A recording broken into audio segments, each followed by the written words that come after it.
Hello friends, आज हम जानेंगे आमेर के इतिहास में सवाई जय सिंह के बाद उनके पुत्र ईश्वरी सिंह के बारे में। मित्रों, ईश्वरी सिंह जो थे सवाई जय सिंह के पुत्र थे और बड़े पुत्र थे सवाई जय सिंह के। मित्रों, ईश्वरी सिंह का जो शासनकाल था वो 1743 से लेकर 1750 तक था। ईश्वरी सिंह जो थे वो जय सिंह के बड़े पुत्र तो थे, लेकिन ईश्वरी सिंह के शासक बनने पर, आमेर के शासक बनने पर आमेर में था गृह क्लेश शुरू हो गया। आमेर में गृह क्लेश। मित्रों, इस गृह क्लेश का एक कारण यह भी था देबारी समझौता। ये देबारी समझौता जो था मित्रों 1708 में सवाई जय सिंह द्वारा किया गया था। मारवाड़ और मेवाड़ के शासकों के मध्य जो देबारी समझौता हुआ था उसके कारण भी आमेर में गृह क्लेश हो गया। मित्रों, इस गृह क्लेश के दौरान जब ईश्वरी सिंह को शासक बना दिया जाता है आमेर का और सवाई जय सिंह की 1743 में मृत्यु हो जाती है, तो देबारी समझौते के तहत जो ईश्वरी सिंह का छोटा भाई था माधो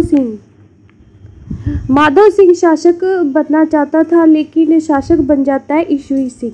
और इसी कारण माधो सिंह जो होता है ईश्वरी सिंह के विरुद्ध विद्रोह कर देता है। और इसी विद्रोह के दौरान जो राजमहल टोक का युद्ध होता है।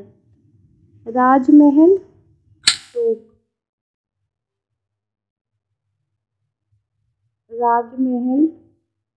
टोक का युद्ध होता है।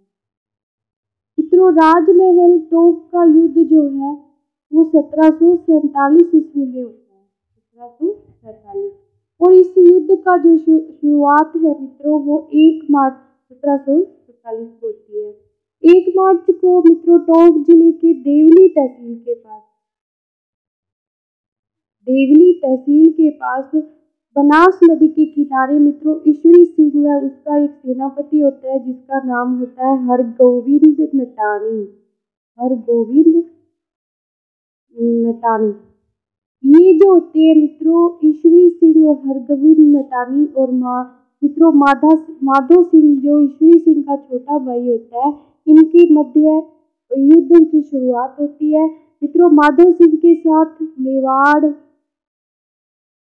कोटा, बूंदी व मराठों की संयुक्त सेना भी माधो सिंह के साथ होती है। मित्रों, इस संयुक्त सेना के बावजूद भी इस युद्ध में ईश्वरी सिंह की विजय होती है। ईश्वरी सिंह जो आमेर का शासक होता है उसकी विजय होती है। किस युद्ध में मित्रों? राजमहलों का जो युद्ध होता है इसमें ईश्वरी सिंह की विजय होती है और माधो सिंह हार जाता है।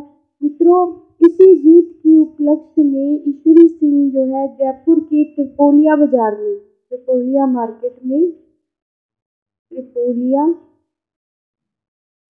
में एक ऊंची मीनार का निर्माण करवाता है जिसे मित्रों ईसरलाट कहा गया।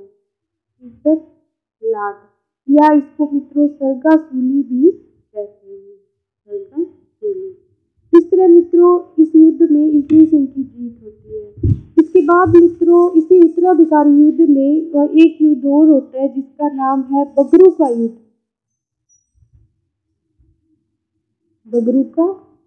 मित्रों, ये बगरू जो स्थान है ये भी जयपुर में है। बगरू का जो युद्ध होता है वो होता है 1747 से लेकर 1748 तक।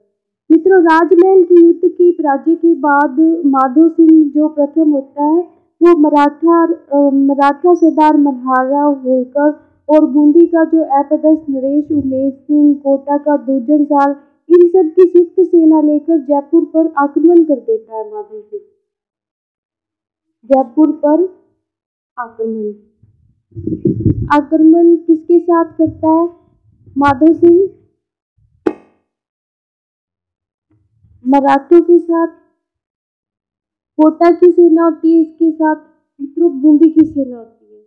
इस माधो सिंह इन तीनों की सम्मिलित सेना के साथ और जयपुर पर आक्रमण कर देता है। मित्रों, दोनों दलों के मध्य माधो सिंह और ईश्वरी सिंह इन दोनों दलों के मध्य 1 अगस्त 1747 को जयपुर के पास बगरू नामक स्थान पर युद्ध होता है। बगरू नामक स्थान,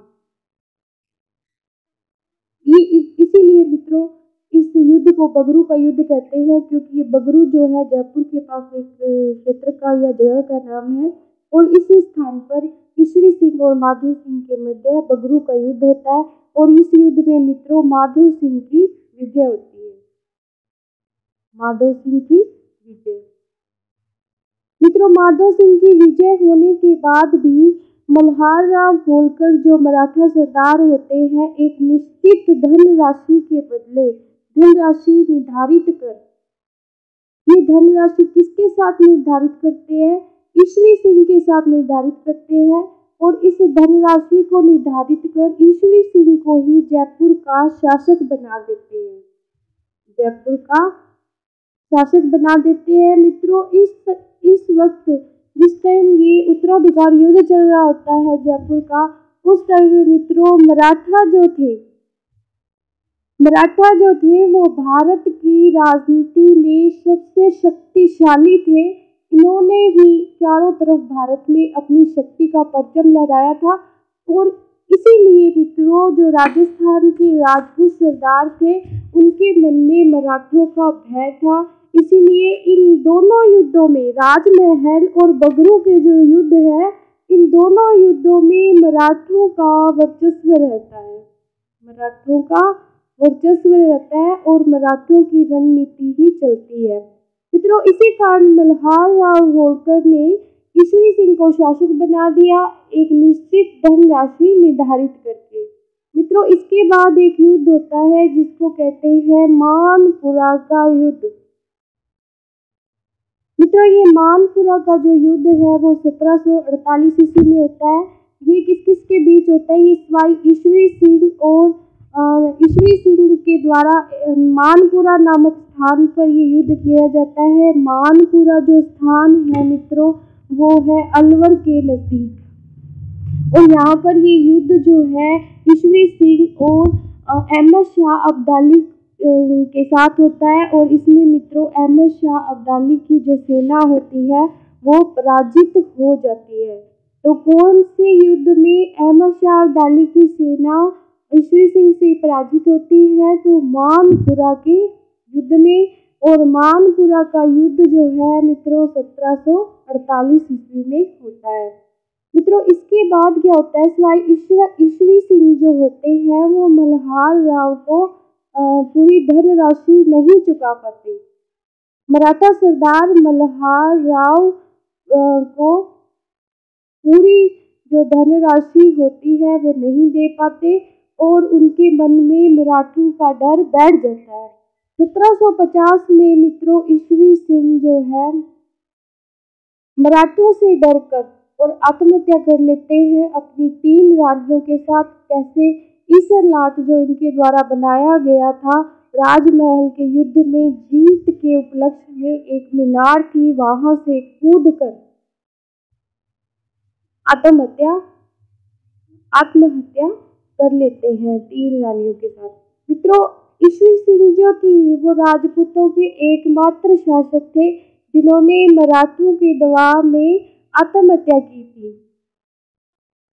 मराठों के दबाव में आत्महत्या की थी। तो मित्रों यही जो ईश्वर सिंह की जो कहानी है वो समाप्त होती है। धन्यवाद। माधो सिंह प्रथम के बारे में हम अगले वीडियो में जानेंगे। Please like, subscribe and share this channel.